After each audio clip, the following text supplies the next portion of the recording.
Please join me in welcoming Jodi Rudoren.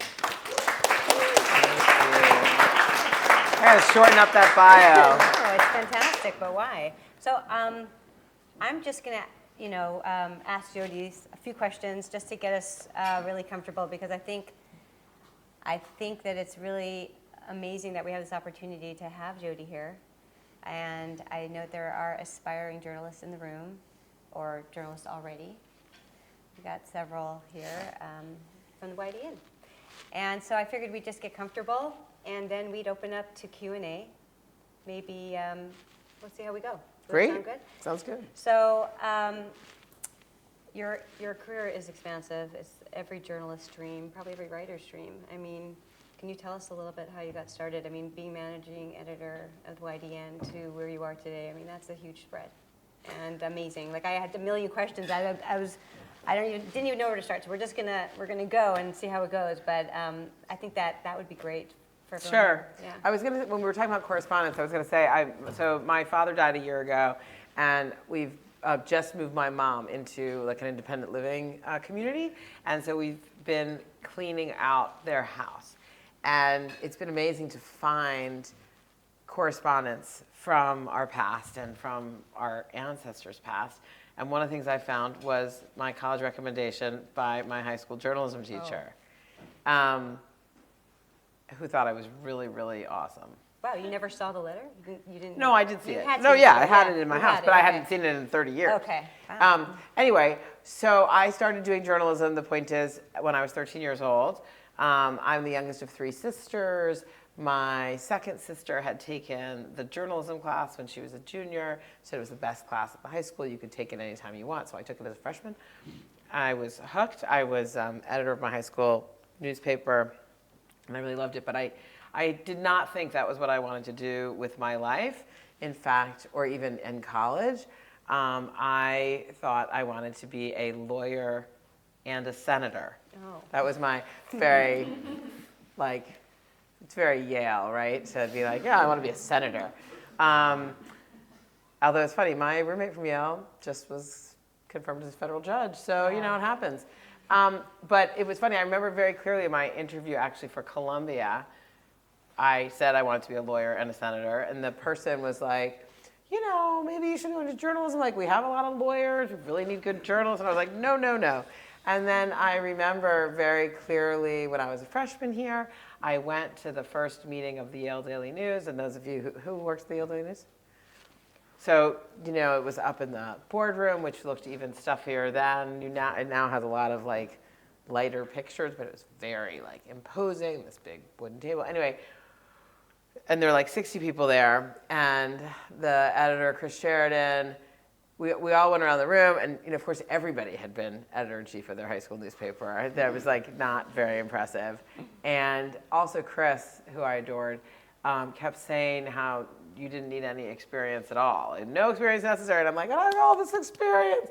So I was not excited by this moment at the Yale Daily News. I took a story as I left. Actually, I remember very clearly. The story was, it was a feature story about older students, people who were grown-ups, and the lead that I wrote was about a guy who had fought in World War II who was taking a class about World War II. Anyway, I got really hooked. I came back. Those who are at the Yale Daily News will understand this, and those who aren't, I'm sorry. But I ended up turning the story in in October, in the week before elections. And so it was this thing where all the people who were running to be editor-in-chief were hanging around extra. Everybody wanted to impress their friends and colleagues about how committed they were. So there were all these really cool, funny, sarcastic, and as it happened, very good-looking men who all were running for editor-in-chief, and they were just all hanging around the copy edit room. And I was like, I like this place. This seems really cool. But I still didn't know I wanted to do this. I also got really involved in the Yale Political Union. Party. Yeah. The Liberal Party. Although super random. I think it was just because of who my friends were. And I had a couple of different sort of transformational moments. One was I was walking across Old Campus, and I lived in Wright Hall, and my friend of mine asked me some question about Wright Hall, and I was like, I don't know, but I can find out. And I just remembered like that, like feeling so turned on by that idea of being able to find shit out and knowing how to find stuff out, knowing how to ask the right person the right question, and the idea that I now have, I've basically now spent the last 30 years being paid to find out answers to questions, which is pretty incredible. So that was a light going on. And then also, I had all these friends who were really active both in the political union and in also just as activists and doing various causes. And I was sort of covering a protest, and my friends were like speaking at the protest, and I just sort of increasingly understood that where I was most comfortable standing in the world was observing and listening and not talking about my own how right I was about everything. And I mention this just because my philosophy about journalism is, people sometimes ask, like, when did you decide you wanted to be a journalist, or, and it's like, it's not a thing I do, it's a thing I am. It's very much about where you stand in the world, observer, not actor, person who finds stuff out. And I think as journalism itself has been so transformed by technology, it's become even more important to remember that the core of it is actually still the same. It's like about seeking truth, it's about storytelling, it's about holding power to account, it's about bearing witness. And it doesn't matter if you do that on TikTok or in a 800-word column. What would you say? I mean, you went from Yale straight to the LA Times? Is that right? Yeah, an internship at the LA Times, and then they hired me. And then how long were you there? You were there for? I was there for, I was 5 years in LA. I went literally like a week after I graduated here. I drove cross country in a 1981 Buick Skylark, and started this internship. I thought I was going for the summer, and then I got hired, and it was weird because I was like suddenly in Los Angeles, where I very much do not belong. Nice place, but they don't really get my jokes. Anyway, sorry if you're from Los Angeles. I actually just had a very nice vacation there. So I spent 2 years in Orange County, which is the suburbs to the south. It was at the time, there was a 200-person newsroom in Orange County, and there was a newspaper war there with the Orange County Register. It was a different time. Sad, LA Times just cut 20% of its newsroom yesterday. Yeah. Anyway, and then I went and covered City Hall in Los Angeles after, I covered, actually my big break was I covered this, the largest municipal bankruptcy in history happened in Orange County in 1994, and it was like really a big break for me. And then I went and covered City Hall, and then I went to the Washington Bureau of the LA Times. I thought, well, I'm going to stay here. It's going to have to be not in LA. Right. And then I ended up at the New York Times. I was only at the LA Times for 1 more year. So 6 years altogether, and then 21 at the New York Times. All right, so the LA Times, then the New York Times, and which you were 4 years in Jerusalem, right? And sometime in Chicago.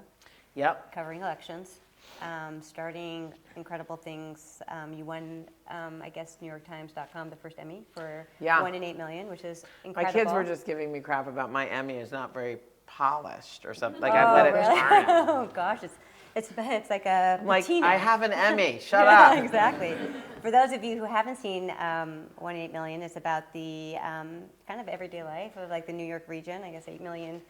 It was 3 minutes. It was really. It's funny because it was so innovative, and it's so not anymore. Yeah. It was the first digital first project that the New York Times had done. Like we had to downstream it into print.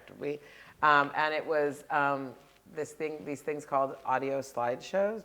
Does anybody remember the audio slideshow? Not really, right? It had a moment, and then it was gone. But this was like, now you have like the cascading article, video, whatever. This was just, so they were 3-minute audio monologues, highly edited, and gorgeous black and white photos, and by this Pulitzer Prize-winning photographer. And they were presented in what, again, at the time in 2009 was like this very like ambitious and creative,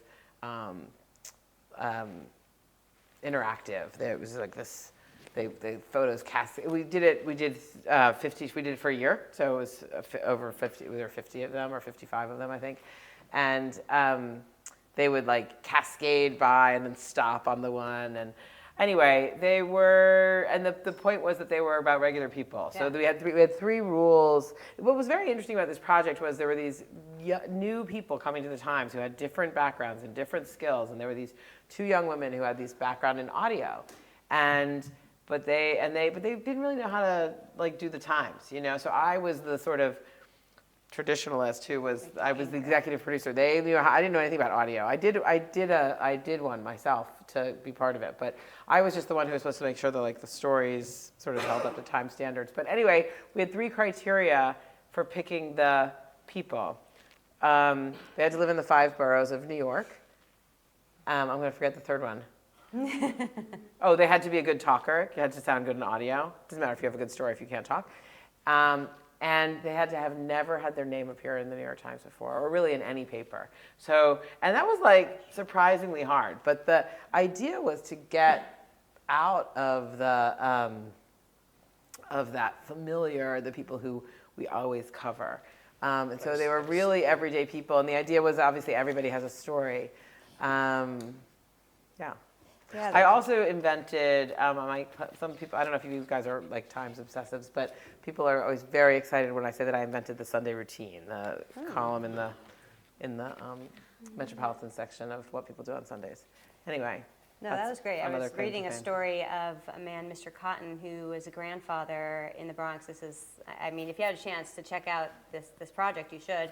I'm impressed that you were able to, because for a while it was not online anymore. I don't know. So I was able to pick up a few, but one of them actually that I actually didn't see it. I read it. I read his story, and I loved it, and it kind of reminded me a little bit, or it touched on your article that you wrote about your great-grandfather while you were cleaning your parents' home, in Newton. But this Mr. Cotton, who has he watches his 4 grandchildren. Actually, I don't know when this was. You know, I don't know if you're familiar with this, if you remember the story. I don't remember. It was just fabulous. He was describing about how he doesn't, watching his grandchildren, he doesn't teach them anything. He just wants them perhaps to, I'm paraphrasing here, obviously, you know, if they glean kind of any insight just from being around him and from the things he shows them, and you know, one day they'll remember that their grandfather showed them this, and it kind of illuminates or gives them insight. You know, that to him was how he wanted to present himself as like kind of like a role model to them. And I love that because, you know, that's how I felt about my grandparents, and I still feel like, you know, they showed us how to live versus telling us how to live. I'm so moved by how many of the people at this table are in some kind of correspondence with a person much older than them. Yes, I love that. And like, it's really interesting to think about, and I think it's really hard to do. Yeah. So. Also, not a lot of people are interested necessarily in communicating with people with, you know, I guess, you know, who have, I guess, longer perspectives of life. You know, people are very much today about living in the present. And what I loved about your piece, so Jodi wrote a piece in the foreword recently about cleaning your families and kind of like the emotion about being able to go through things, which, you know, today, you know, during a war and in the aftermath of destruction, people not having anything homes to go home to, and I loved that. And I totally understood that, and I think at the same time it's so important to be able to connect to to have that nostalgia. It's a real gift, and I loved what you said about finding your great grandfather's will, and I love the fact also that you're named after your great grandfather, right? Yitzchak Yehoshua. Yeah. And Zaidi Shia, by the way, Shmuley has a great-grandfather who was a Zaidi Shia as well. This is 3rd generation. He was Shmuley's 6th generation American. But, and I loved his description. I just loved the way you wrote it. It was so poignant and so important. And, you know, you described that, you know, he taught your father how to be a Jew and thereby you. And I just wanted to know if you could talk a little bit about what that was really a strong statement. I want to hear more about that. I mean, there were a couple of things about the column. I mean, first of all, so his will, this is a person who was very big in my father's life, and who, you know, I never knew and didn't know that much about, honestly. And I'd never seen this will, although someone who wrote to me they had like 20 years ago had the same experience of finding this will. Their a cousin, his brother is their grandfather, and their, I guess, father had said, like, look at this. So it was this is one page typed will, and it's just super simple. It's like, forgive me and don't carry me into the synagogue. And it's just like very specific instructions, which my father also had very specific instructions about his funeral. So that was interesting. And then it's like, it literally said, like, it's like, here's, and he gave $25 to each of these 5 places, the synagogue, the Hebrew school, the cemetery, and he died in '66. So like it's only like $250 now. Like it's not like he just didn't have any. I'm not from a family of means, but there was something just incredible about this simplicity. So that was one thing that was very moving about it, and it's just. So this cousin has this long lost cousin has reached out to me. He's got like our whole family tree on some website called Jenny something, and he's going to now do a Zoom with a bunch of cousins to show us all how to, and like these, I don't know, yesterday he sent us something about how we might be related to Elvis Presley, but it's possible he's like Looney Tunes, this guy, but we'll find out. But yeah, the other thing was, it's just interesting. It's also interesting, again, thinking about the correspondence and that some of it is from WhatsApp. And my son was saying the other day that like, he's a photographer and his hard drive is screwed up. And I'm like, why do you even need a hard drive? How about the cloud? But it's just interesting, like this paper, like we had so much paper and the going through and the culling. And we're lucky. My parents had this big basement. They didn't live in a big house, but they had this very, a lot of storage. And I actually do live in kind of a big house, so we have plenty of room to keep stuff. So then you keep these things, but like, who wants them? I mean, like I have like every note that someone passed to me like in high school, which my parents had somehow kept, and now they're in my house, and I do not want them at all. But so we had an interesting time going through stuff and actually really picking things out very carefully. And then, you come home and you want to show them to your kids and they're totally uninterested. I mean, they're kind of, or they have I don't know, it's just interesting to think about what we save. The longer you save something, the harder it is to throw it out, but which things you save. But it was funny because a lot of the things that I found first in my father's things and then in this longer family archive, right after he died, my mom gave us each this envelope of stuff that was in his desk that he had saved for us. And my envelope had a bunch of things that I would have expected. Stuff from my wedding, clips of mine. But it also had these 2 emails he had printed out from when I was in Israel. And there was this, and so one of them was about, I had decided after the 2014 war in Gaza, which was a very, very intense, I mean, it seems silly now to say, but it was intense at the time. Anyway, I decided that we really needed a vacation, and we went to Crete, I think, over Sukkot. And my dad was very disappointed that we were going to like blow off Sukkot. And he told me on Erev Yom Kippur when we were like apologizing to each other or something. And I was really mad. I was like, this is not good parenting. Like I understand you, like it's fine to be disappointed in me, but like it's too late. Like you're telling me it too late for me to make a change. Like either tell me earlier or tell me after it's over that you were disappointed, but like this wasn't helpful. I mean, that was one. And I wrote him this very harsh email that was more articulate than what I just said. And he had printed it out and saved it for, all these years. And the other one was even more interesting. There was really one, my father was a leader in this Orthodox synagogue, got a lot of crap about my coverage of the Israeli-Palestinian conflict from people in his universe. This one guy, I remember actually didn't say it to my parents, said it to one of their good friends. He said, what happened to her? She was raised in this community. Like, what happened to her? Anyway, my dad did not give me much feedback on my coverage, but this one time he did. It was, it's a really rambling answer, but I think it's going to get to things that you might be interested in. I was covering something about a conflict on the Temple Mount, where there had been one of these very, very intense clashes, and actually Jordan had withdrawn its ambassador. It was really a crisis. Again, like things have gotten so much worse but it was unprecedented at the time. And my dad was one of several people who had said to me that the articles we wrote about it, he was like, you didn't have enough context because it didn't say, so for those who don't know, the Temple Mount is also the Al-Aqsa Mosque, and it's controlled by Jordan. It has been since 1967. Israel basically captured this area as part of the Old City in 1967, but immediately handed it over to Jordan to control for concern about this, this holiest place, third holiest place in Islam, holiest place in Judaism. This is going to be a really problematic place. And Jews are not allowed to pray there. And so my dad and some other like pro-Israel types criticized me at the time for not including in these articles that before 1967, Jordan had not allowed Jews to go to the Western Wall. Jordan had controlled the whole Old City, and Jews were not allowed access to the Western Wall, because now this was about access to the Temple Mount. At the same time, I was getting some criticism from the left for not mentioning in my article that people who lived in Gaza at the time were not allowed to go to the Temple Mount, because they aren't allowed to, it was difficult to get a permit to leave Gaza at all. And both of these were under the rubric of, you don't have enough context in your article.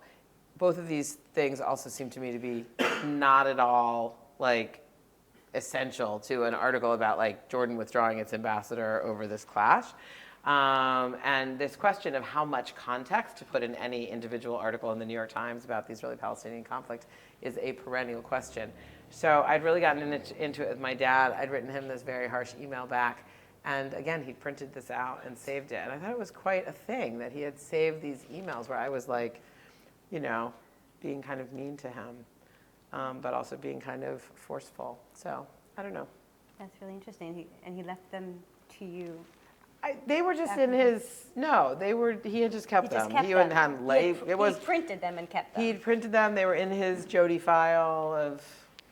I don't know why he printed them, kept them. Oh, maybe he read them over and over to himself about. Well, he's trying to figure it out. Yeah, maybe. I don't know. Speaking of personal and stories and anecdotes, we spoke on the phone and you mentioned that you are personal. You share a lot of personal things in your articles. I don't know if you always have. It's something new.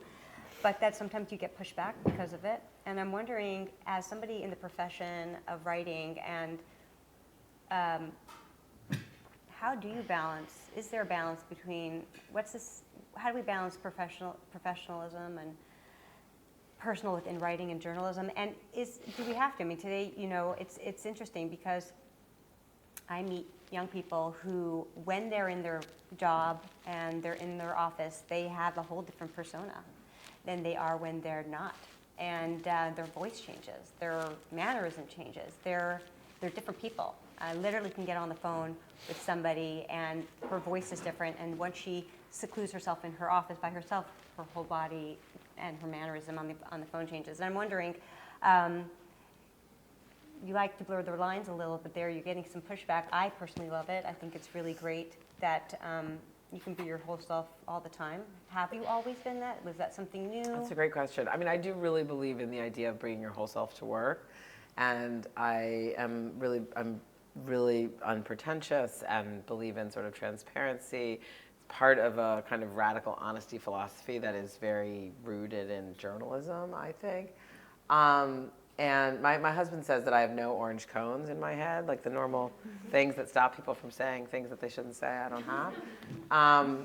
But so it's interesting. I mean, I had a pretty traditional career in terms of reporting, and in the 90s when I worked at these major newspapers, we didn't write in the first person, and there was this like objectivity or whatever. I did always have a little bit of, I did always write kind of on the side, like not my actual job, but I would occasionally write these different personal essays.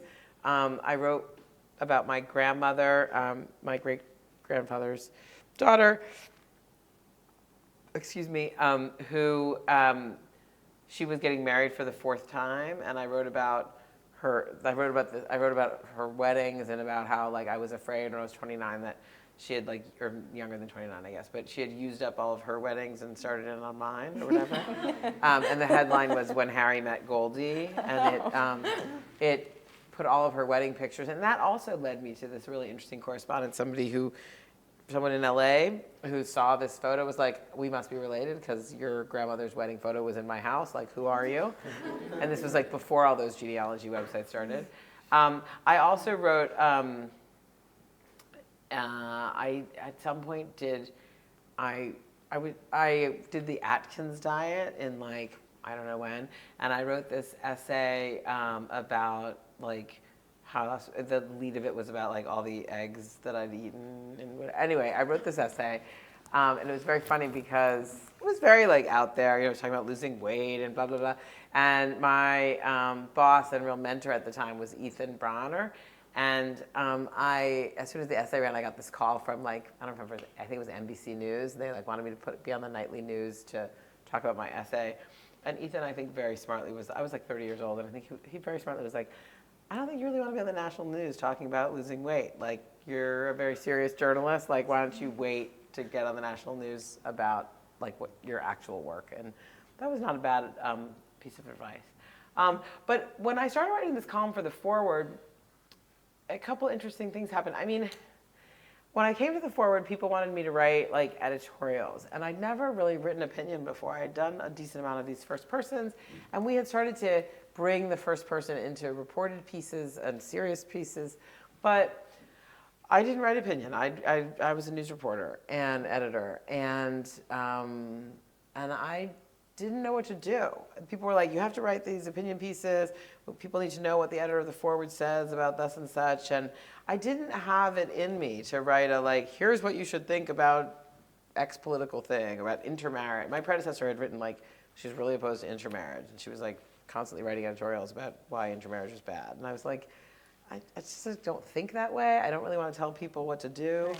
So I was trying to figure out what was my value add, what could I do in this column, and Ethan actually, I forgot this.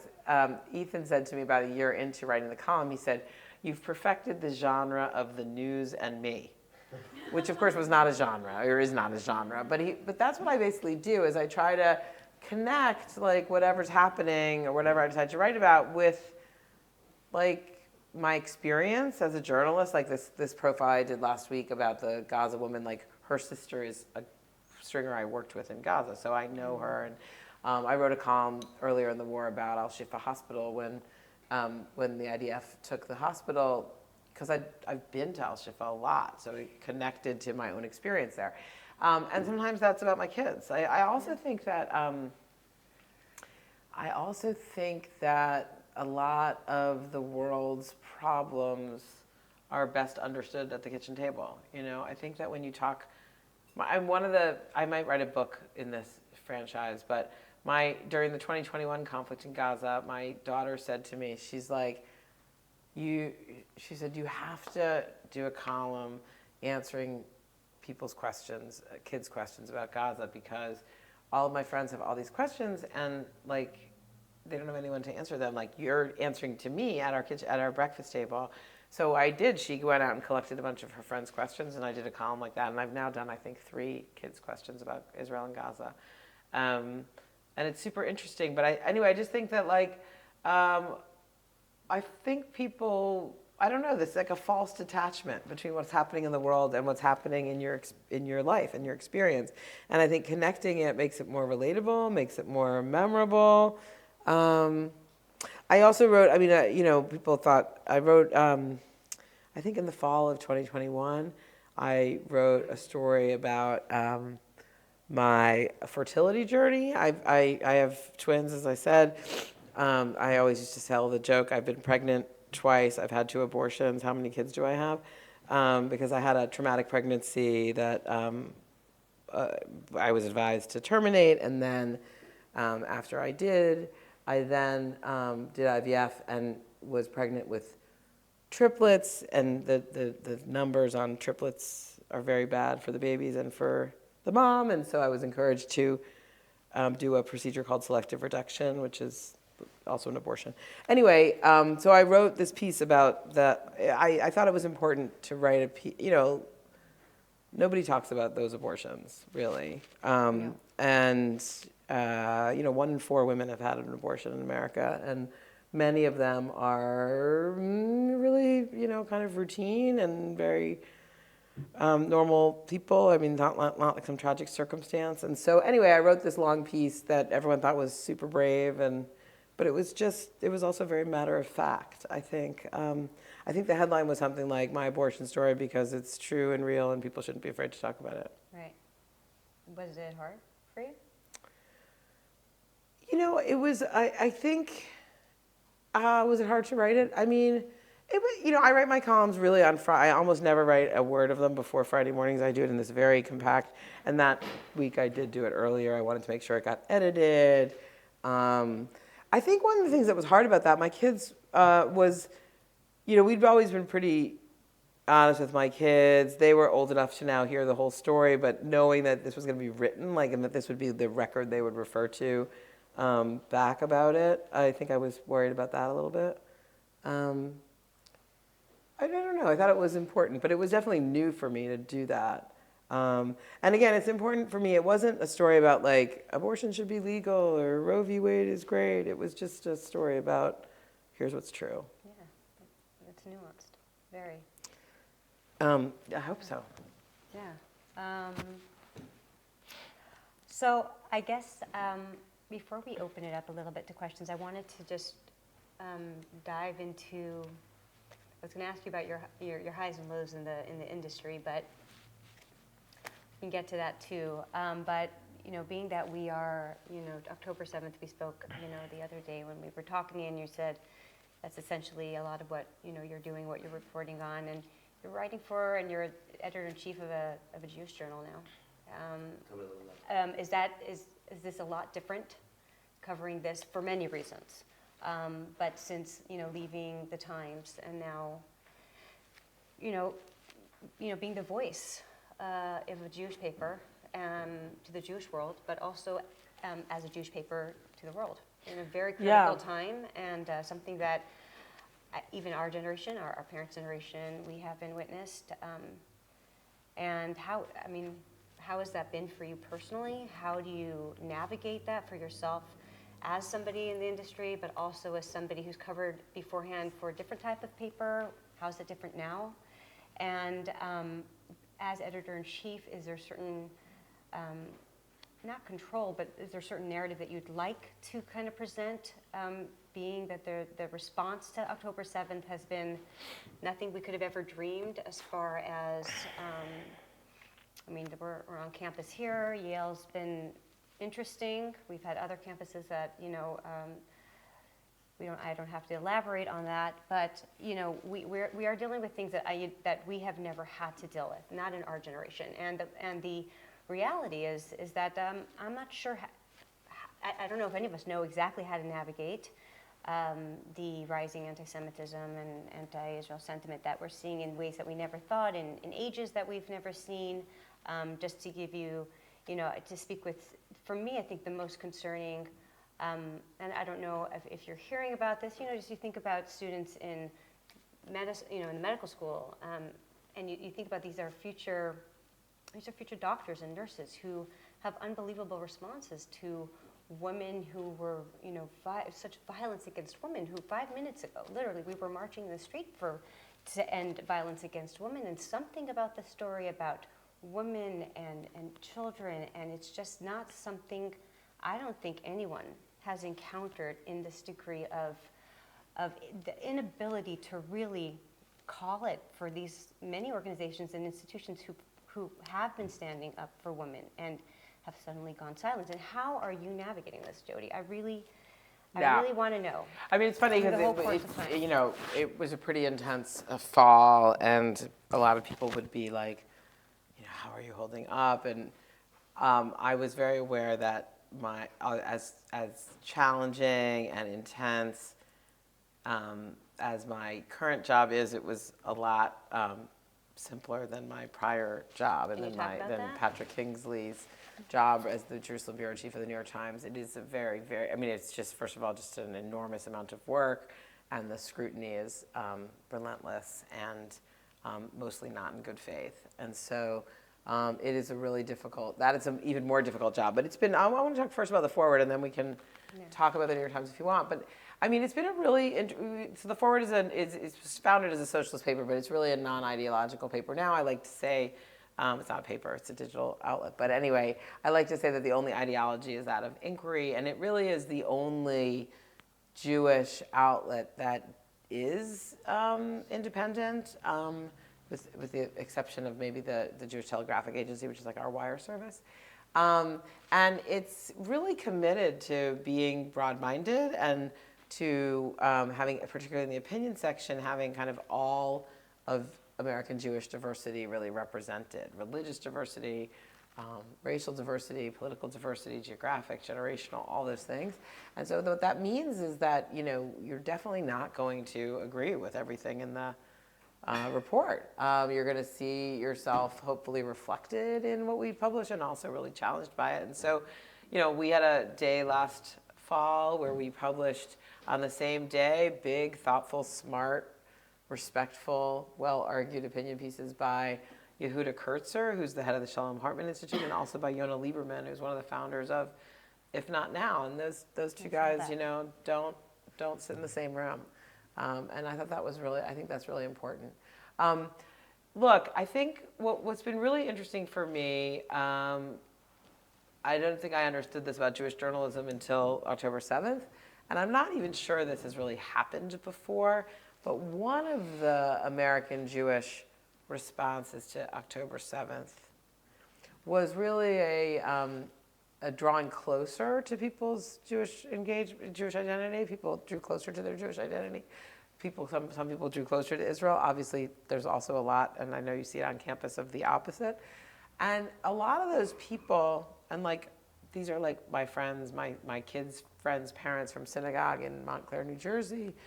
A lot of those people, it was very unclear kind of where they could be open about their experience and their feelings, because one of the experiences after October 7th was being very surprised to discover what your neighbor or your coworker or your dorm mate or your, you know, fellow classmate, whatever, actually thought about Israel and about Jews.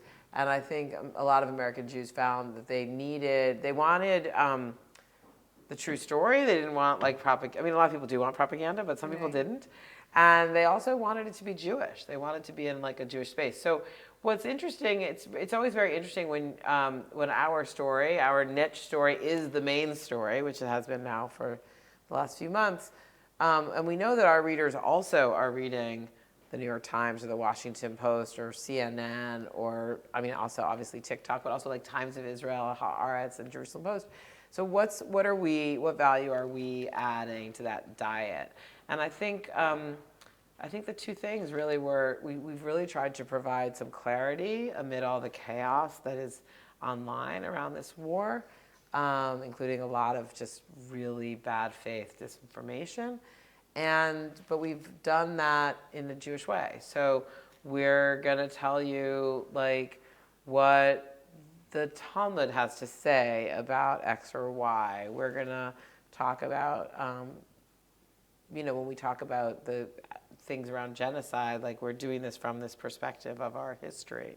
And for myself, I mean, I feel it feels like a bit of a Beshert thing that I was in this chair when the story happened. I'm very kind of ready to lead coverage of this story. And so it's been it's felt like a real responsibility and also a real opportunity. I'll say, a lot of my friends, and maybe some of you felt the same thing, like in the first weeks after October, and I suppose still now, it was like, they didn't know what to do. They wanted to do something, and they didn't know what it was to do. And one of the things I love about being a journalist is that never happens to me. Like when, on election day, I'm doing elections. When there's a war, I'm doing the war. So I didn't spend a lot of time stopping to think about what did I think and what was I going to do. It was just like, Go. there's a lot to do. Yeah. So, and people really needed us. And the response from readers has been incredible. I mean, just growth, and people are giving us money. But more importantly, the feedback they send is so on point to this idea of we need clarity, we need truth, we need independence, and we need a Jewish lens. That's really great. Yeah, I'm just. Are we over here? I think we should. I mean, yeah. Let's definitely start. Let's open to Q&A. Hans Shmuel again. Can you just answer Toby's? Oh, the mic. Just on that last. Thank you. That was fantastic. But I don't think you answered Toby's question. Toby's question was, it was kind of broad, but she got very specific about why you think the groups that did so much for women have been so silent about the rape of Jewish women in Israel. Yeah, I mean, I did skip over that because I also think the moment of that story has really passed. Like, I think. Maybe it's. I mean, I still feel it. So I think it's on like, my mind. no, I mean, it's not like.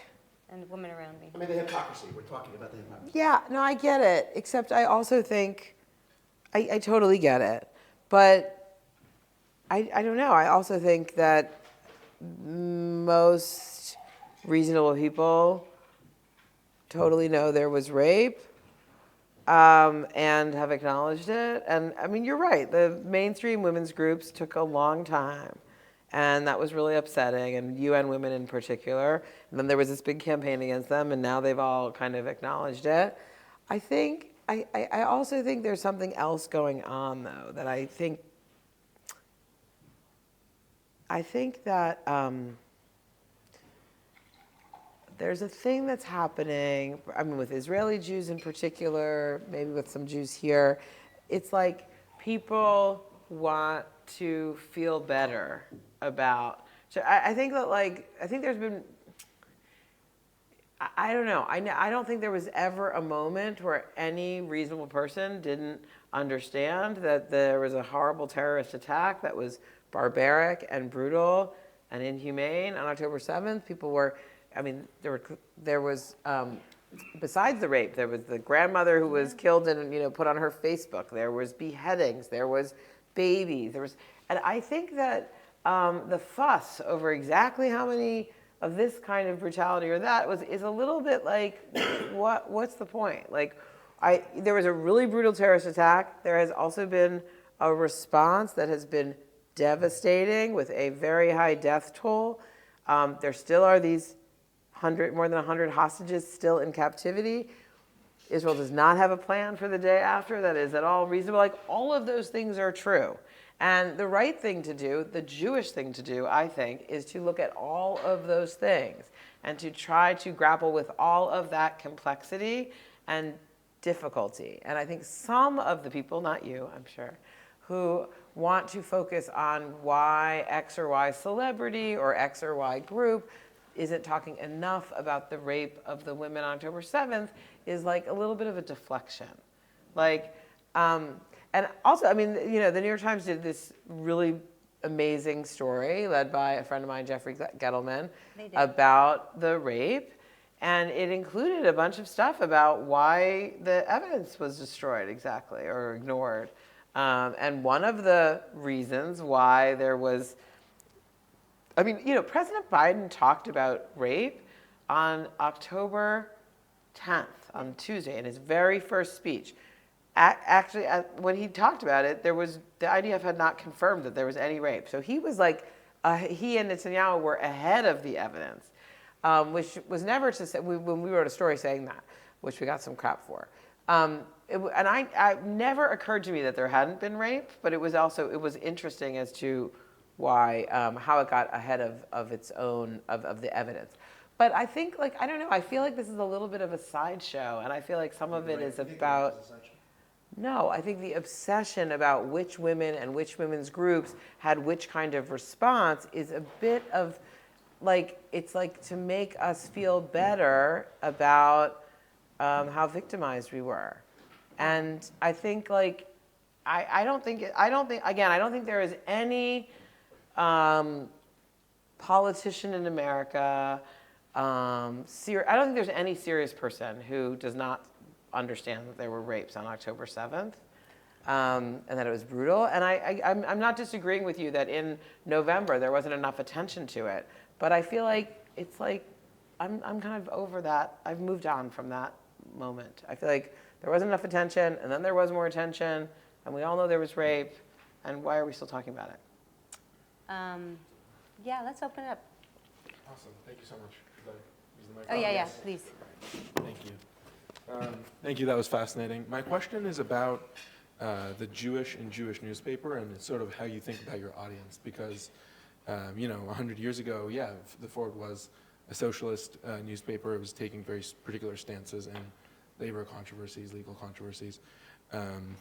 And I just wonder about, what it means to write for the American Jewish community. And when you make decisions and write your editorials, who do you... This is really a question about how you see the American Jewish community.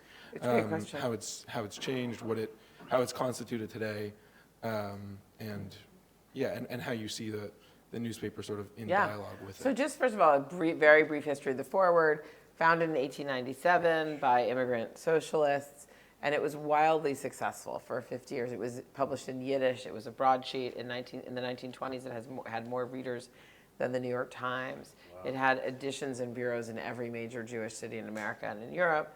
And in Yiddish, right? In Yiddish. Mm-hmm. And so in those days, yes, it was socialist. And so it was socialist.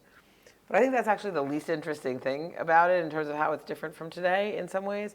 One is it was an immigrant newspaper in the immigrant language. So it was not writing only Jewish stories. It was people's main newspaper. And it also was this community institution. It had this landmark building on the Lower East Side. People would go there to watch election results. Also, people got mail there. We did this piece earlier last year. The Forward ran for many years a column called Seeking Relatives, in which before World War II, during World War II, and after World War II, people would send these classified ads that were like, I'm looking for Uncle Shmuley, he's a butcher in Brooklyn. They were refugees trying to connect with some relative. And there are these stories of, in the Holocaust, people were given the address of their relative to pin to their, anyway, we ran this column for many decades and really, saved and reunited thousands of families. And so last year, one of my reporters unearthed an archive of the original letters, and we wrote kind of the history of this thing. So that's what it was. And for the first 50 years, it also ran the first advice column called the Bintel Brief, long before Ann Landers and Dear Abby. And it was very much teaching that community how to be American, teaching these Eastern European immigrants. They were literally should I let my kid play baseball? And a ballot of how to vote and all this kind of stuff. The Forward has lost money every year since 1946, which is kind of amazing. We're still in business. And it did not publish in English until, guess when we started publishing in English? Anyone? 1990. Even 74 would have been pretty late. 1990 was really late. So now I'm forgetting your question. Oh, well, how do we think of it? Yeah, so what the role we played in people's lives in the 20s and 30s is radically different from the role we play in our audience's lives today. So it's funny. I'm happy to answer this question, and it's funny. I've been giving so many talks since October 7th that it's I haven't talked about this. I've been talking only about the war. So it's really interesting to get back to this broader view. Anyway, in the most recent Pew Research study about American Jews. It's long. It has a gazillion, little data points. But the upshot of it really, I think, can be distilled in 2 sentences, which is there's a lot of people who are pretty into being Jewish. And the Jewish, and this is actually a little bit of an example of one right at this table, the traditional Jewish organizations, institutional Judaism, whether it be synagogue structure or the ADL and the AJC and this alphabet, is not working for people. They're it's not accessible to them. They don't want to do Jewish in that way. And there's huge interest in Yiddish. There's huge interest in Jewish food. There's huge interest in Jewish music. There's like a lot of different ways to be or do Jewish. And I mean, I mentioned this because I think like Shabtai is like not Hillel, right? Like it's different. And it responds to that thing. If people are like interested in their Jewish identity, but not in maybe traditional organizational Judaism. So the forward, to me, that's the forward's like opportunity and purpose, right? Is we're a place where wherever you are, whatever kind of Jewish community you live in, whatever you think about your Jewish identity or Jewish engagement, we have like on-ramps for you to connect with that thing. Maybe it's Israel, maybe it's religion, maybe it's history, maybe it's Yiddish, you know, and we've got a little bit of all that stuff, and you can kind of wallow in it as much or as little as you want. And it's not the same as belonging to a synagogue or whatever. And maybe we're a gateway for that kind of thing, and maybe not. Maybe all someone's going to do, maybe their whole Jewish identity is going to be reading the forward. So that's how I think of how we sort of serve the American Jewish community. I think Toby ran over something earlier that is really important. We are about the American Jewish community, but we are also, and historically have even been more this, the voice of that community to the broader body politic. So in that heyday, New York politicians in particular, but American politicians generally, like look to the forward to tell them what this community thought about things or how they saw things. We would like to restore that, to have, I think we're not quite there yet, but we would like to be a sort of barometer of the diversity of American Jewish thought for, and it is interesting, we do, you know, have these sort of really, we do have some non-Jewish readers that are pretty committed, and it's very funny, it's interesting always to hear from them and who they are and why they read the forward. Does that answer your question? It's very interesting you sort of said that it started selling or packaging or introducing Jews to America, and now it's sort of Yeah, I mean, now I think it's like about, it's about teaching American, I mean, it's complicated to be an American Jew today and to figure out what that means. And there's a lot of different ways to do it, and there aren't that many pluralistic spaces, so we are a very pluralistic space. Breakdown of the traditional institutional Jewish. Yeah, and now finally we also took down the paywall, so no barrier to entry, just like come, read, share, whatever. That's great. Not a lot of questions about that. Yeah, thank you. Oh, yes. Thank you so much for being here. Sure. I'm from Brookline, so when you said your nose, yeah. Did you go to Brookline High? No, I went to Nobles in Dedham. So I was wondering about something related to the New York Times. So I have family and friends who have been like very upset by the coverage post October 7th from the New York Times, especially with the hospital, the false coverage of the hospital. And I know people who have canceled their subscriptions to the New York Times. And I'm just wondering, like, what do you think about the trajectory of the New York Times and what have been your feelings with that? Yep. I did an event 2 Fridays ago, and the next morning I was like, I should have answered this question differently. So I'm going to give you my Saturday morning answer. No, I want to say first that like you're asking me to talk about my family and about how my family handled the hardest thing that ever happened to them. So like I'm not sure how, I mean, I know a lot about the New York Times coverage of the Israeli-Palestinian conflict, and I'm like, you know, one of the top experts on this subject. But I also know a lot about how hard it is, and there are people who I admire and respect and love and that are making these decisions, so maybe I'm not so objective about it. I think the coverage has been basically extraordinary, and I also think that there has been more showcasing of the Israeli narrative in this conflict than in the ones that I covered, in this war than the ones I covered. I got an email, I answered an email this morning about Patrick Kingsley, my successor as bureau chief. And just like, his biggest project in the fall was this reconstruction of what happened at Be'eri. Jeffrey Gettleman did this massive thing about the rape. Yeah, That was There we were- was, That was really and important. I think this hospital thing is it was a fuck up. It was a mistake. By the way, everybody made the mistake, and the New York Times and one other place are the only ones who apologized, explained the mistake. For those who don't know what Joe, we're talking about. okay, sorry.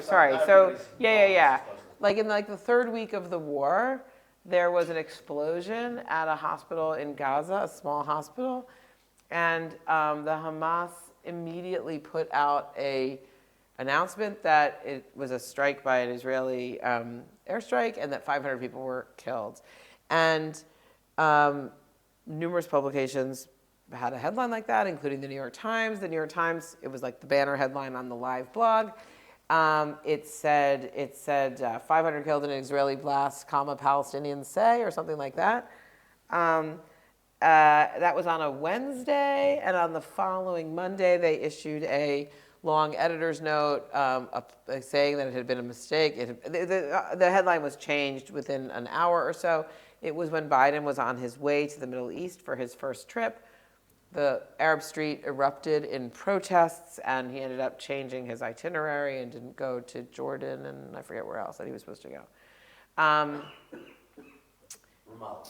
In addition to the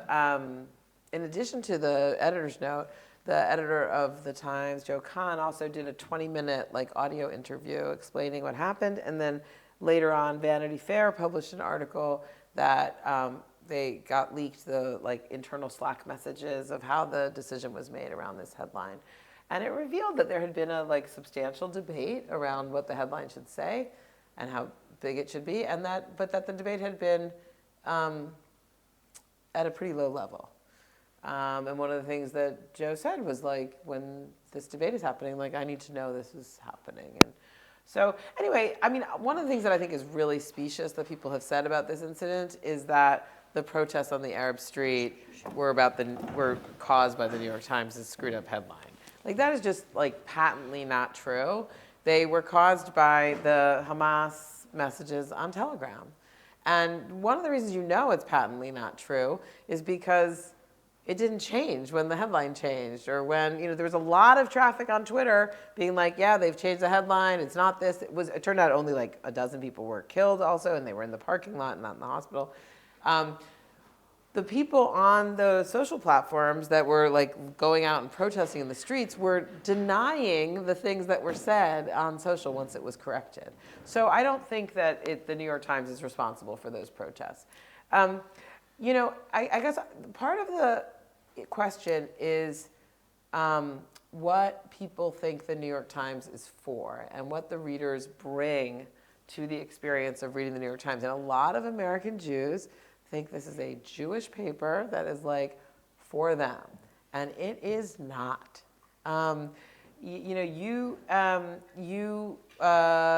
think one of the things I always used to say, I think this is, I think that this question is less potent around this war than other times. I think that the Times' coverage has been more tilted towards the Palestinians in prior wars because the asymmetry was even more profound. But in any case, I think that this is a conflict that is a conflict of narratives, and the narratives are rooted in our identities. And so it is very, very difficult when you are trying to understand something or read about something that feels like it's about who you are to be neutral about it. And so you or your family or whoever's canceling their subscription is bringing to the experience of reading to the New York Times a lot more than they bring when they read about other things, about other storylines, about, I don't know, the presidential election or Africa or the water crisis or insects or whatever. And I think, I don't buy the, I try not to say the other side thinks, I mean, I was every day accused of being a self-hating Jew and an IDF husbarist, a propagandist for the IDF, by different people. I do not buy the idea that if everybody's mad at you, you must be doing something right. I think that's simplistic. But I do think that this tells you something about, it is in the eye of the beholder a little bit. And I mean, I just would encourage you to remember to judge the New York Times based on what it is setting out to do, and not some other thing that you've put on it. I don't really mean you, obviously. I think also, just remember, like the New York Times' coverage of the Israeli-Palestinian conflict is not primarily for people who are on 17 listservs about Israel from all the groups that they, already know what they think and they're part of. It's for people who otherwise wouldn't know anything about what's happening in the Middle East. And that way, that's the biggest difference from the Forward. Like, I used to say that, my job when I was the Jerusalem bureau chief of the New York Times was to tell people a 360-degree view, people in like Nepal or Nebraska who otherwise wouldn't ever go there, wouldn't know what was going on, whatever, was to give them the most nuanced and complicated and 360-degree view of the whole situation. My job now is not that. It's, to help American Jews think about the sort of Jewish questions related to the war or anything else. So anyway, I mean, I know people aren't very satisfied with that answer, but I think that it's just, I mean, first of all, I think the coverage has been, it's not perfect. It's really, really hard to cover I mean, the biggest problem with the coverage, honestly, this is probably not the problem that people are resigning their subscriptions over. And by the way, a large percentage of the people who cancel sign up again. They like to cancel and make a big deal and tweet about their cancellation, and then they sign up again, which is fine, totally fine. I think the biggest problem in coverage of this war is that there's no international journalists inside Gaza. And there are two big problems with that. I mean, one is that all we're getting out of Gaza are like from, Palestinians in Gaza who are basically stringers or photographers. They're not, very experienced, sophisticated international journalists. And the even bigger problem than that is that the coverage is really bifurcated. There's like the New York Times has like a little like Gaza coverage bureau of Arabic speakers who are all day long WhatsApping and phoning and dealing and looking on social media of the Gazan social media. And separately, there's a group of people who are doing stuff on Israel. And in the 2014 war, we were doing a mix of things, and I was in Israel and then in Gaza, and people were, and I mean, now there've been, and then, the people who are going into Gaza are only going under like IDF control, and you can only look in certain places. So that's the biggest problem, is that there's not really a 360 view of Gaza. I think that's the thing that's missing. I'm going to try to have shorter answers. I apologize. Oh, by the way, it is 9:40 if anybody wants to step out. Wow, how did it get to be 9:40? Very quietly. Jeez. Very quietly, otherwise Because we're going to continue we'll with make our next questions. stop at 10 o'clock, yeah. Okay, sorry. No, keep going. Keep going. Yeah, Eli.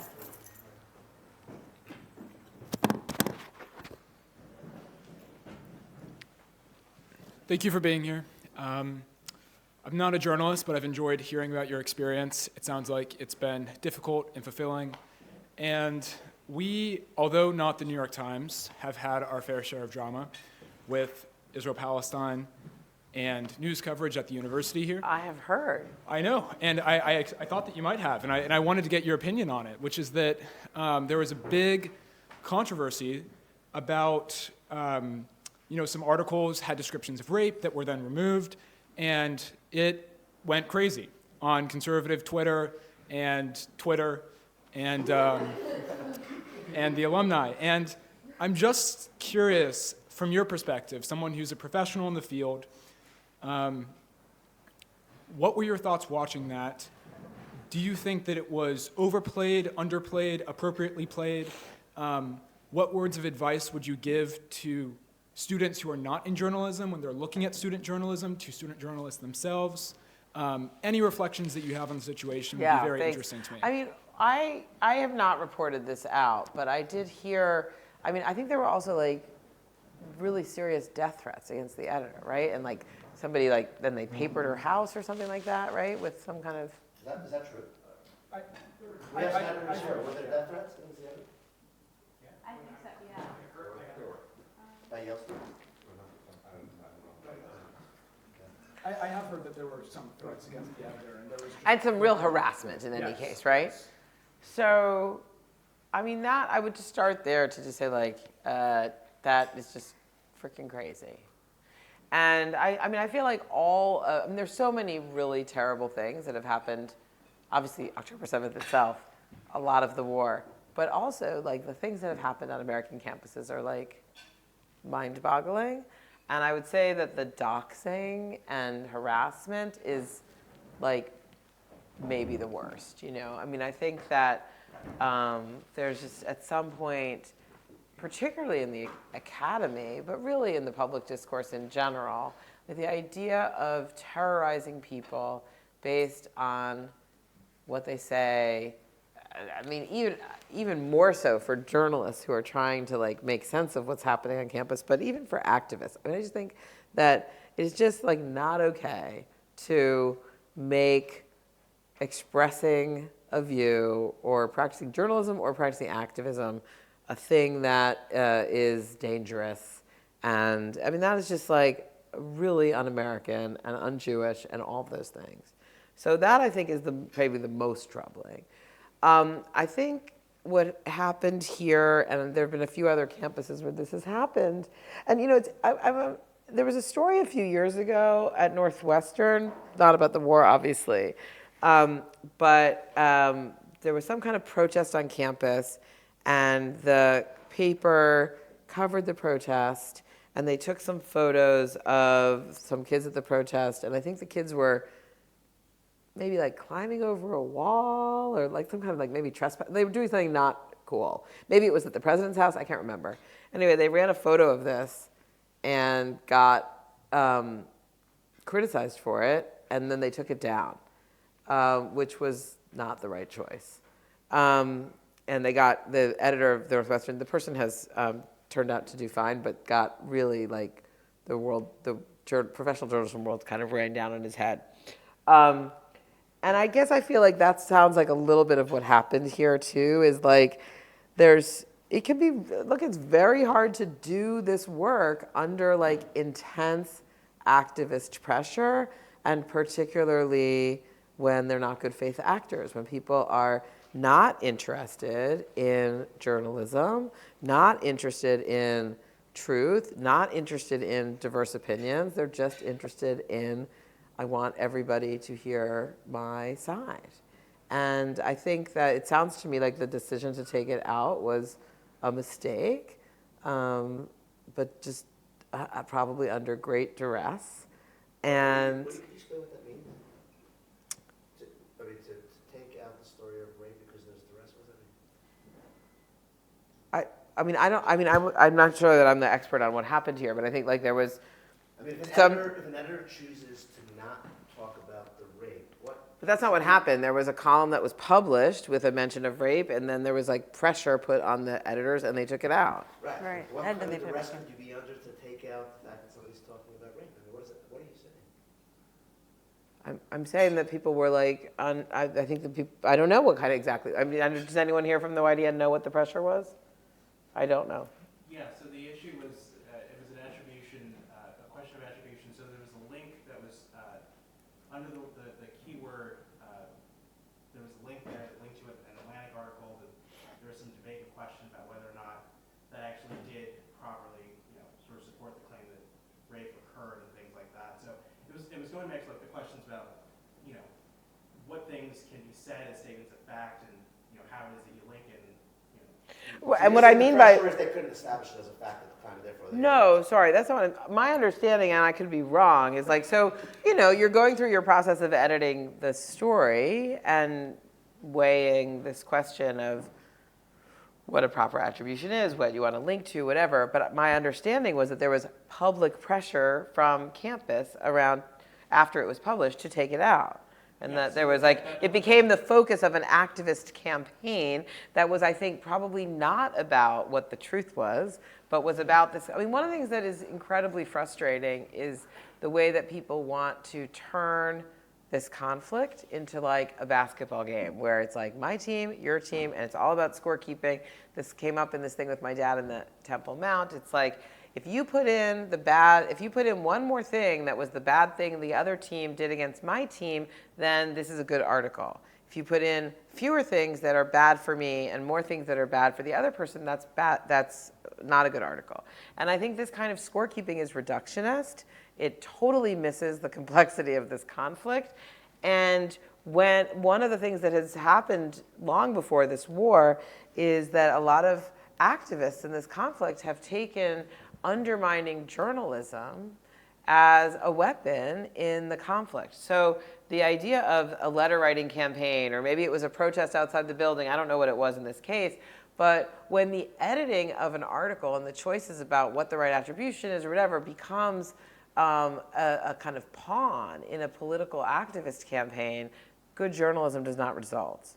So I think that my sense was that, I mean, it's like also going back and forth and changing your mind is like generally, you want to try to have as much discussion and scrutiny before publication and then be able to stand by it. We make mistakes and we change things, we update things all the time, and that's part of, especially in digital, if we do it transparently and fairly, like I think that's fine. Am I answering your question? Yeah, that was about 70%. The remaining parts was just what advice would you have for student journalists and for people reading the point? But I think that like the biggest advice for the consumers of journalism is, again, to sort of, a few pieces of advice. First of all, I think like media literacy is more important than ever in your generation because we have so many sources. You're basically your own curators. In my day, the editors of the New York Times told you what was important, and you looked on the front page, and that was what was important today. And that's not how you guys consume news. First of all, the homepages of even the mainstream papers are much bigger. They're algorithmically curated for you, but also, of course, you're consuming, from many, many sources and really picking your own media diet. And so knowing what a legitimate source is and not, and knowing how to, part of it is knowing about the source, the publication. Part of it is also knowing how to read something and be like, is this well attributed or not? The other day, my daughter came down from her room and she's like, telling me that her friend was going to text me because this guy who was posting all of this stuff on Instagram was saying that the IDF was harvesting organs from dead Palestinians. And so I'm like, what? What are you talking about?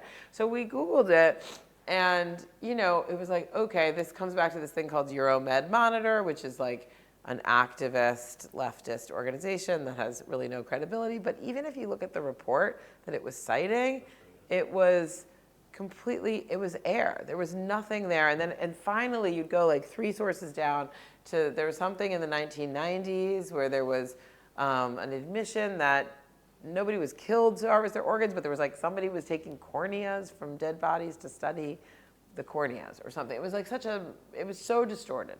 But it was very easy to see how distorted it was. If you just pay attention. Like if you just look at so I think, it is incumbent on you to be smart consumers of media, but also not to put onto the source an agenda of your own, and you should understand what the agenda of the sources are, and the agenda of the New York Times is, to tell a 360 view of the conflict. I think also, it's been interesting to me to watch over the years many, many smart, sophisticated, intellectually rigorous people who seem to want a very simple take on this conflict in particular. Everything else, they want to get into the nuances, and but here it's like very black and white, very like my team or the other team, very basketball game. And I think it comes back to what happens when you're talking about a narrative that is core to your identity. But I think it's not simple. It's really, really complicated. And I would encourage you to wrestle with the complexity. We'll take another question, one or two questions. I just wanted to ask, you mentioned earlier the role of the forward in sort of like projecting to non-Jews, sort of the voice of the Jewish community as sort of like a secondary role. I'm curious what your thoughts would be on how we can get non-Jews to understand, but also Jews to understand the sort of complexity of Jewish history, but in particular the complexity of the state of Israel and this conflict. One of the things that's been frustrating to me is the way in which, as you said, people reduce the conflict and also reduce the sort of complicated layers of history that are involved in any discussion of the conflict. Yeah, I mean, by doing it, But I think one thing is language. There was a really deep piece in the New York Times, I think on Monday or Sunday, about like the origin and history of the term settler colonialism. And it was really smart and detailed and took you through the whole, and I think that, so on the one hand, I think it's to be really careful in your day-to-day language, but also to then go deep onto things. But that, I think I'm ignoring your question. So how do we get non-Jews to engage critically with the full story of Israel? I don't know. I mean, just by telling the full story of Israel. I mean, there's a lot of people doing a lot of things, non-Jewish politicians. There's tons of trips for non-Jewish politicians to go over to Israel.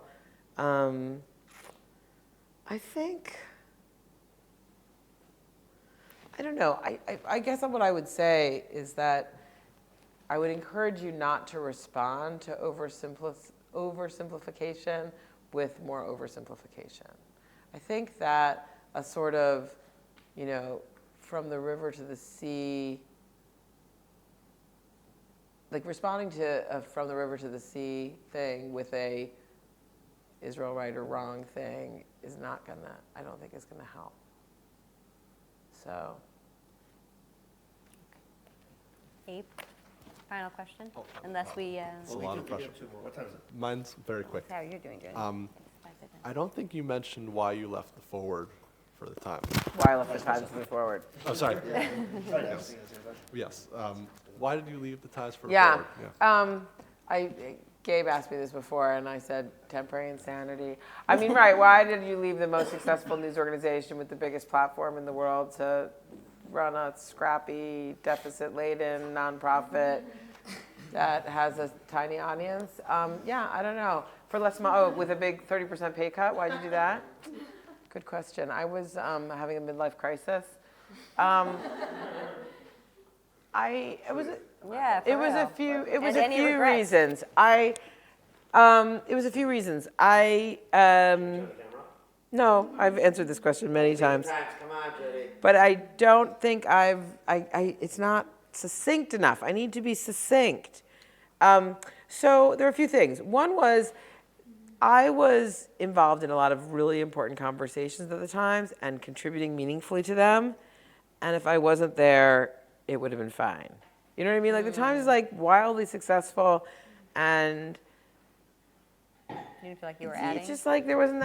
So I thought that I could have more impact somewhere else, and I was in this role where I was seeing that while the Times had really figured out the digital subscription strategy and was beginning this growth to where it is now, all around the Times were the industry was in crisis. The local news deserts were growing, and there was this very exciting kind of nonprofit journalism industry growing up.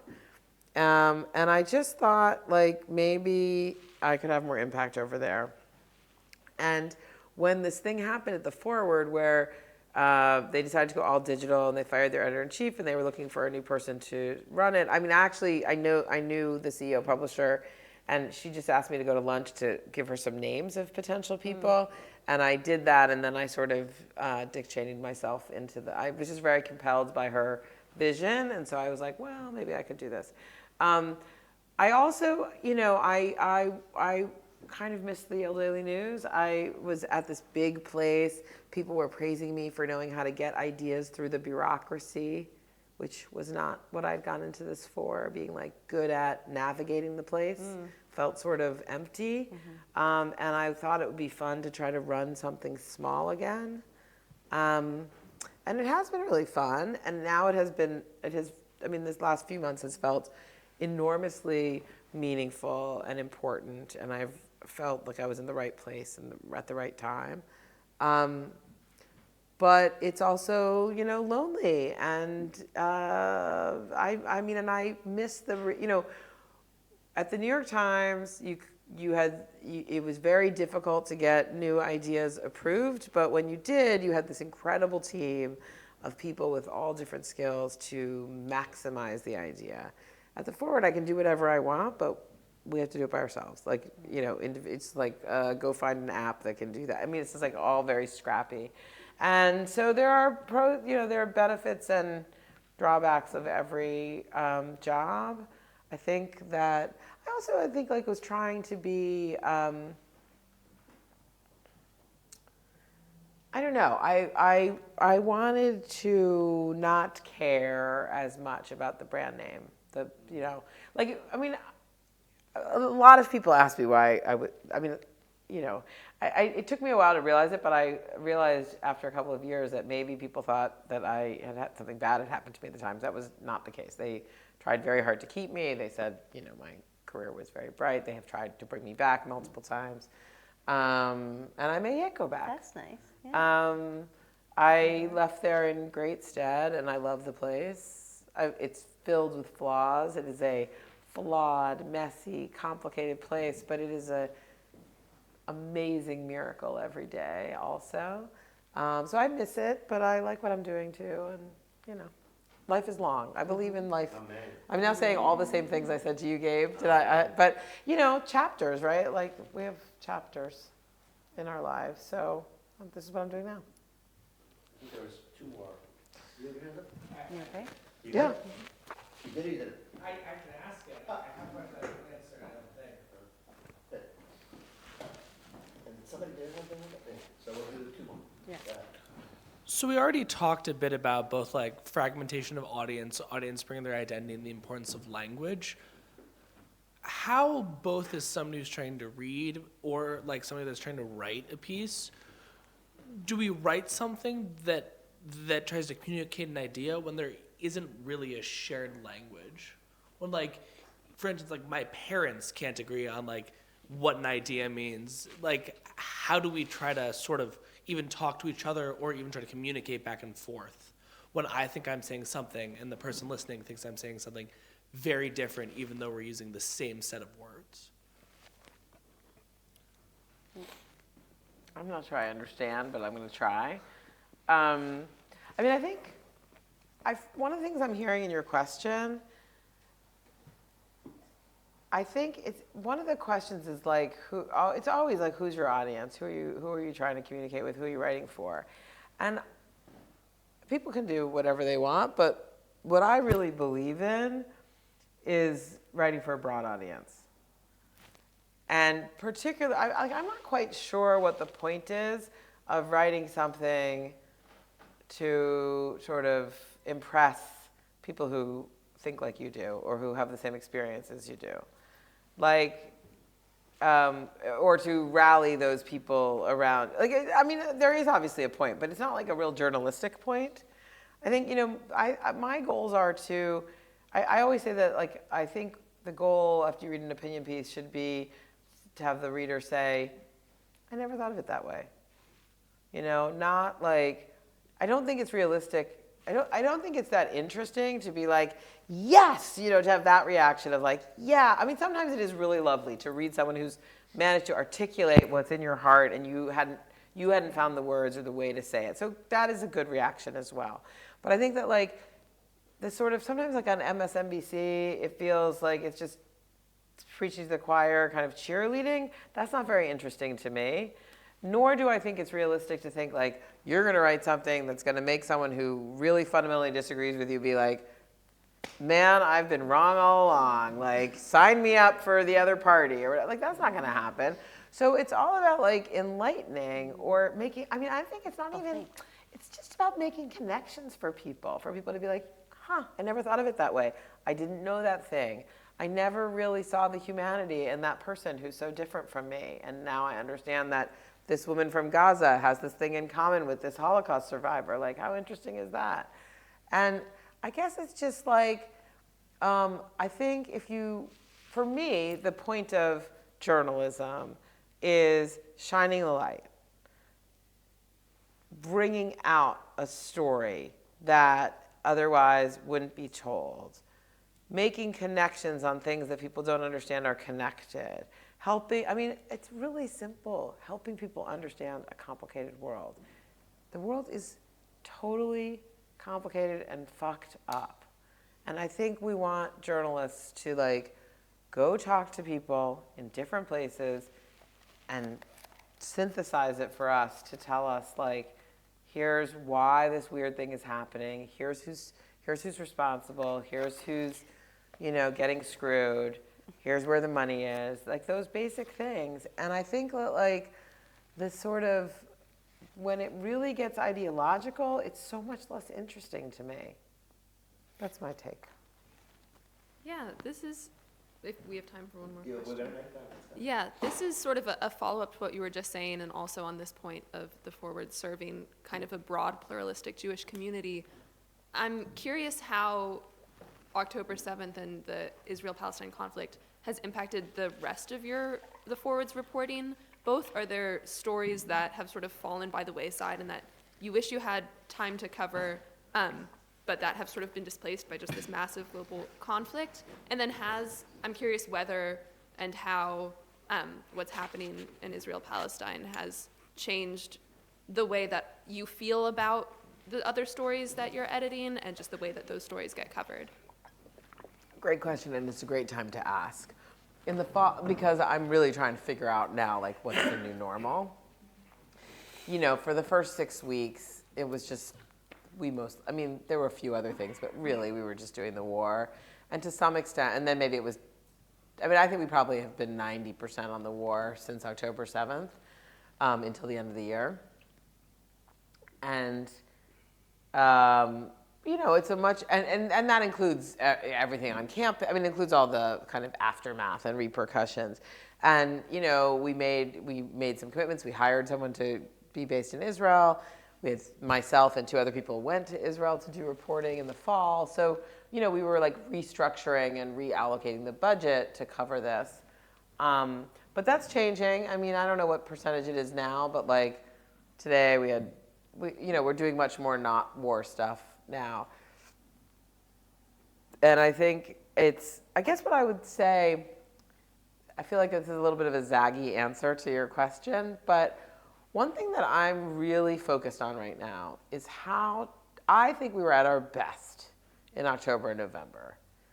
Because news is good for news organizations. I mean, it's good because people need us and they come and they read us and da-da-da. But it's also good because we know exactly what we should do. And we were like on a war footing. We were like sharp. We made sharp decisions. We were discerning. During my days, like only did meetings that were essential. I was all about the essential. And because I was already like working endlessly. So it was like, I didn't have time for any bullshit. And I'm just trying to hold on to that because I think, like one of the luxuries of the Forward, but it's also a total Achilles heel, is we can do whatever there's no clear coverage map normally. And we want to have this broad, like all these on-ramps for people, but so it can also be like, yeah, what's urgent today? What are people talking about today?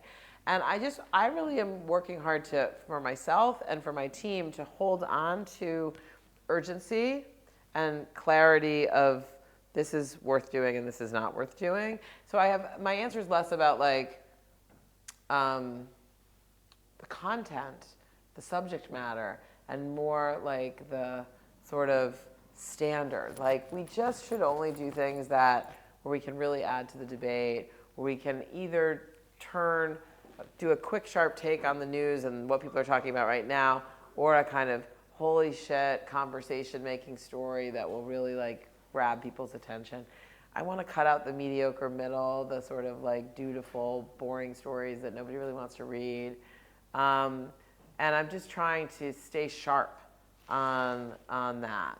I think that the war and the conflict, the broader conflict and the exposure of the sort of deep anti-Zionism and anti-Semitism that exists here is going to be the driving storyline for a while.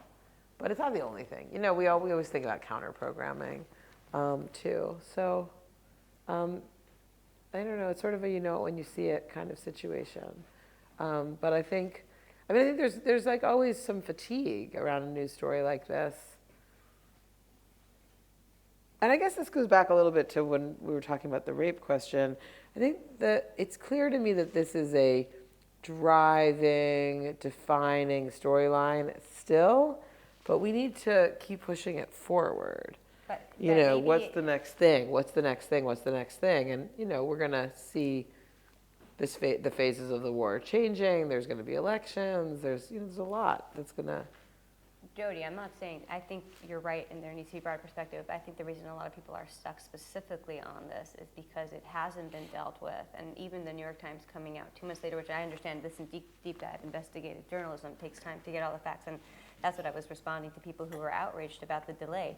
It takes time to gather facts and to put together the type of article that they did put together, the New York Times, which was fantastic, I don't like to use that word, but very important. I think a lot of the reason why we're still stuck and haven't kind of emerged into the larger narrative is because it wasn't dealt with in the onset. I think there's just still so much shock surrounding it and knowing that there's still women, you know, being held hostage and it's unclear what's happening to them. So I think that it's not something that we can move on from because I think you have, in order to it's not like it's resolved. It's like, it's I'm a not very, saying and you it's a should very, move on. no, I'm not just me saying personally. that I think a lot of No, but women, I yeah. don't think that like the activists need to.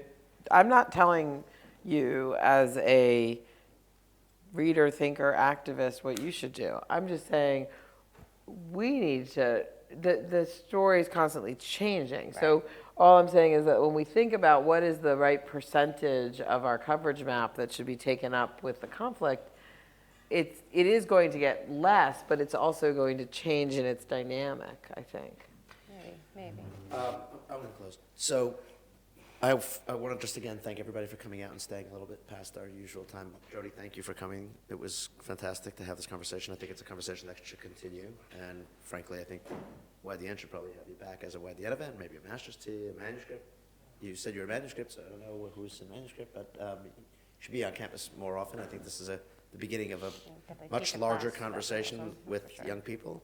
But I want to say one thing in closing, based on what you both spoke about at the end. So this is not a critique of the New York Times or the Forward or of anything either of you said tonight. But I have a different perspective, and I just want to share it with everybody here tonight, which is this is actually much, much more simple than we think. There's nothing complicated about it. All the complexities have actually fallen to the wayside. October 7th is evidence that, 3,000 people were sent in to annihilate the Jewish people, to rape, pillage, behead, burn to death Jews for being Jews. And the leaders of the movement that initiated the war said multiple times publicly that they would do it over and over and over again. There's nothing more simple than that. Now, going back to the historical question of Jewish independence, the Jewish homeland, is a much longer conversation. Judging which side is wrong or which side is right is something that every person can judge for themselves. What we can't judge subjectively is facts. The Hamas sent 3,000 people to annihilate and murder Jews, women, children at a music rave. They raped them. They burned them to death. They put them in ovens. They went into rooms and threw grenades into children. They slaughtered kids. They took women on motorcycles back and raped them and continue to do so and have these people in their basements. The population of Gaza is not demonstrating against Hamas. The Islamic world hasn't stood up against Hamas. The Muslim leaders in this country mostly have not come out to condemn Hamas. The leaders of the Arab world have not come out to condemn Hamas. Thank God America is a sane country. Some European countries are still sane. That is the fact, It's very simple, very, very difficult for all of us normal people to accept, and the frustration of why the women's groups who claim to be for women and the maybe Black Lives Matters groups that claim to be for certain minority groups or certain blacks haven't made the statement. The frustration I think that a lot of us are having is the hypocrisy, the terrible hypocrisy that in this instance, these groups that claim to fight for these underdogs, for the minorities, for people, a 1-year-old baby, 25-year-old women, Holocaust survivors, have been silent. So how much more simple?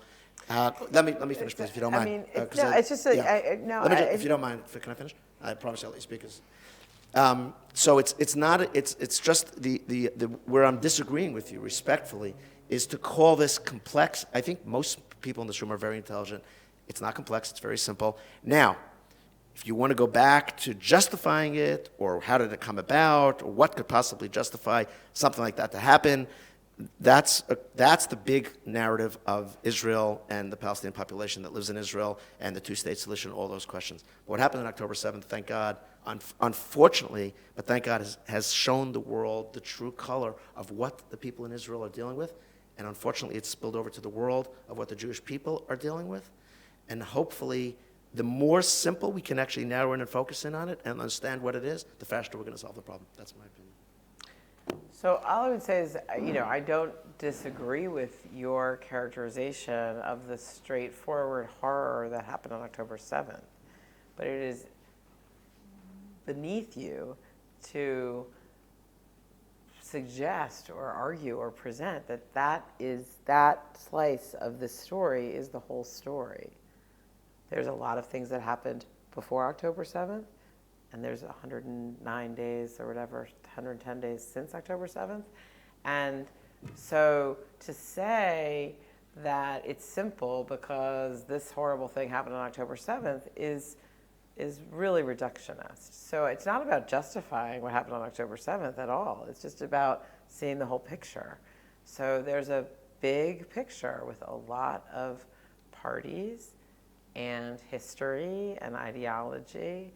And I don't think that you have to, I think it's very twisted, I think, to suggest that in order to see the whole thing, that's about justifying what happened. There's no justification for terrorism and for brutality and barbarism, but that doesn't mean that the lack of justification for what happened on October 7th means that there's no Palestinian humanity or Palestinian nationalism, or that you can't understand those things, or that the level of death and destruction in Gaza is simple. So like to say like this one thing is simple and therefore the whole thing is simple, I think is oversimplified.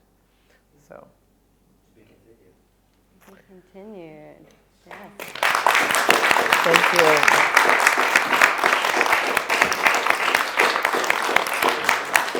Thank you all. Nice to meet you. We're hiring an opinion editor. I just put out the posting 2 days ago. And we are always hiring interns and fellows. We have a internship program, a paid internship program, $15 an hour, 29 hours a week. What about submissions like for students? We are always thrilled to have students write for our opinion pages, to pitch us freelance reported stories, all that. You can email me at rudoren@forward.com, my last name, Rudoren. I'm happy to either look at something you're pitching or send it on to the right person. We do have a 1-year fellowship that we also will be hiring for this summer. So yeah.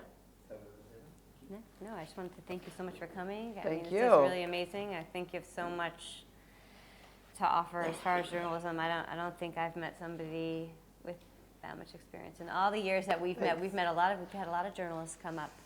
Yep. There's so much more I could have asked you, but it's for another time. Next time. Part two.